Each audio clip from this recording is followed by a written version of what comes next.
ओम Shri Gurumauli special चटणी मसाले and dry fruits विटा। चटणी करायची तर मग थांबा। गावाकडची अस्सल चव देणारे, मसाल्यांचा नैसर्गिक आस्वाद असणारे, जुन्या पारंपरिक पद्धतीने मसाले करणारे विट्यातील एकमेव ठिकाण म्हणजे ओम श्री गुरुमाऊली स्पेशल चटणी मसाले अँड ड्रायफ्रुट्स विटा। लाकडी घाण्यावरील तेल मिसळून तयार केलेली चटणी फक्त इथेच मिळते। गोल्ड स्पेशल, गावरान स्पेशल, मटन स्पेशल, चिकन मसाला, बिर्याणी मसाला, अस्सल गावाकडचे व्हेज नॉनव्हेज स्पेशल ग्रेव्ही व शेवया, बटाटा वेफर्स, खोबरं किस करण्याचे एकमेव ठिकाण ओम श्री गुरुमाऊली स्पेशल चटणी मसाले अँड ड्रायफ्रुट्स।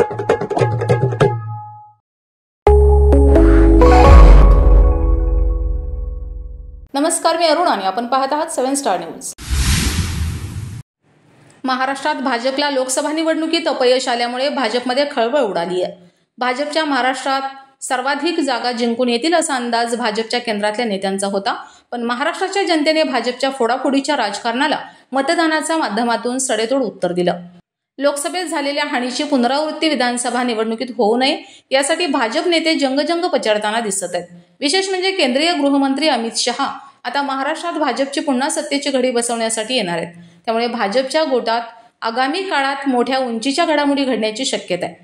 या घडामोडीमधून कोण कोणावर राजकीय कुरघोडी करणार हे आगामी काळात स्पष्ट होईलच, पण अमित शहा यांच्या चाणक्य नीतीमध्ये भाजपच्या कोणकोणत्या नेत्यांना मोलाची जबाबदारी मिळते हे पाहणं देखील औत्सुक्याचं ठरणार आहे। महाराष्ट्राच्या राजकारणात आता मोठ्या घडामोडी घडणार आहेत, कारण महाराष्ट्राच्या राजकारणात केंद्रातील भाजपचे दिग्गज नेते अमित शहा हे विशेष लक्ष देणार आहेत। लोकसभा निवडणुकीत महाराष्ट्रात भाजपला अनेक ठिकाणी पराभवाला सामोरं जावं लागलं।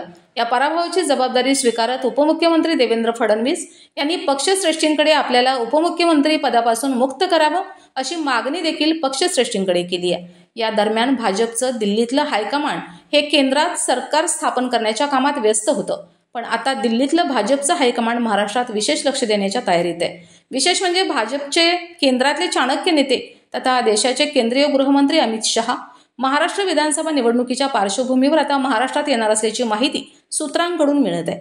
आगामी विधानसभा निवडणुकीच्या पार्श्वभूमीवर या घडामोडी फार महत्त्वाच्या आहेत। सूत्रांनी दिलेल्या माहितीनुसार गृहमंत्री अमित शहा राज्यातले विधानसभा निवडणुकीआधी ॲक्शन मोडवर आले आहेत। अमित शहा हे जुलै महिन्याच्या पहिल्या आठवड्यात महाराष्ट्र दौऱ्यावर येणार आहेत। लोकसभा निवडणुकीनंतर पहिल्यांदाच गृहमंत्री अमित शहा महाराष्ट्र दौऱ्यावर येणार आहेत।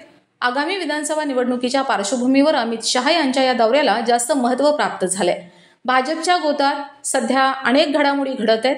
पुढच्या महिन्यात 13 जुलैला विधान परिषदेच्या 11 जागांसाठी निवडणूक होणार आहे। भाजपकडून विधान परिषदेच्या 5 जागांसाठी 11 नेत्यांच्या नावाचा विचार सुरू असल्याची माहिती सूत्रांकडून मिळत आहे। लोकसभेच्या निवडणुकीत पराभूत झालेल्या पंकजा मुंडे, रावसाहेब दानवे, रासप नेते महादेव जानकर यांना विधान परिषदेसाठी भाजपकडून संधी देण्याबाबतची चर्चा सुरू असल्याची माहिती मिळत आहे। विधान परिषदेच्या निवडणुकीत ओबीसी, मराठा, धनगर असं जातीय समीकरण असणार आहे।